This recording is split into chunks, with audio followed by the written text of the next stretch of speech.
ನಮಸ್ಕಾರ, ನೀವು ನೋಡ್ತಿರೋದು news 88 Gadag. Online ಔಷಧ ವ್ಯಾಪಾರ ವಿರೋಧಿಸಿ ಗದಗನಲ್ಲಿ ಮೆಡಿಕಲ್ ಶಾಪ್ ಬಂದ್. ಗದಗ ಜಿಲ್ಲೆಯ ಬಹುತೇಕ ಮೆಡಿಕಲ್ ಶಾಪ್ ಬಂದ್ ಮಾಡಿ ಪ್ರತಿಭಟನೆಗಿಳಿದ ದಸ್ಯರು. ಗದಗ ಜಿಲ್ಲಾ ಔಷಧ ವ್ಯಾಪಾರಸ್ಥರ ಸಂಘದಿಂದ ಬಂದ್ಗೆ ಬೆಂಬಲ. ಗದಗ ಜಿಲ್ಲೆಯ 500 ಮೆಡಿಕಲ್ ಶಾಪ್ ಬಂದ್ ಮಾಡಿ ಬೆಂಬಲ. ಜಿಲ್ಲಾಧಿಕಾರಿಗಳ ಮೂಲಕ ಸರ್ಕಾರಕ್ಕೆ ಮನವಿ ಅಲ್ಲಿಸಿದ ಸಂಘ ಆನ್ಲೈನ್ ಔಷಧ ಮಾರಾಟವನ್ನ ಸಂಪೂರ್ಣ ಬಂದ್ ಮಾಡುವಂತೆ ಮನವಿ. ಆನ್ಲೈನ್ ಔಷಧ ವ್ಯಾಪಾರದಿಂದಾಗಿ ಮಾದಕ ವಸ್ತು ಪೂರೈಕೆಯಾಗುತ್ತಿದೆ, ಕೊತೆಗೆ ಗರ್ಭನಿರೋಧ ಮಾತ್ರೆಯಂತಹ ವಸ್ತುಗಳು ಮಾರಾಟವಾಗುತ್ತಿರುವುದು ಆಘಾತ. ಹೀಗಾಗಿ ಆನ್ಲೈನ್ ಮಾರಾಟ ಬಂದ್ ಮಾಡುವಂತೆ ಒತ್ತಾಯ ಮಾಡಿದ್ದೇವೆ. ಸರ್ಕಾರ ಮನವಿಗೆ ಸ್ಪಂದಿಸಲು ಒತ್ತಾಯ. ಸ್ಟಾರ್ಟ್ ಆಗ್ಯಾವ ಅವೇನಂದ್ರೆ ಡಿಸ್ಕೌಂಟ್ ಕೊಡ್ತೀವಿ ಅಂತೇಳಿ ಮೆಡಿಸಿನ್, ಆಂಟಿಬಯೋಟಿಕ್ಸು, ನಾರ್ಕೋಟಿಕ್ ಡ್ರಗ್ಸು, ಗರ್ಭಪಾತದ ಔಷಧ, ಕೆಮ್ಮಿನ ಔಷಧ ಇವನ್ನೆಲ್ಲ ಇಲ್ಲಿಗಲ್ ಆಗಿ ಸಪ್ಲೈ ಮಾಡಕತ್ತಾರ.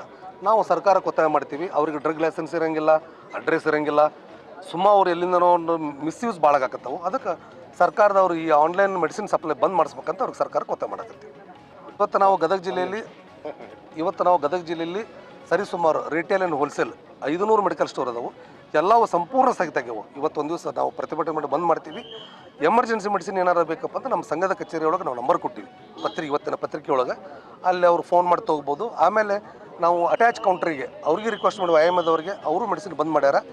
ಎಮರ್ಜೆನ್ಸಿ ಮೆಡಿಸಿನ್ ಏನೇ ಇದ್ರೂ ನಾವು ಸಾರ್ವಜನಿಕ ಸೇವೆಗೆ ಲಭ್ಯತೆ ಇಟ್ಟಿವಿ, ಮೆಡಿಸಿನ್ ಮಾಡಿಕೊಟ್ಟಿವಿ.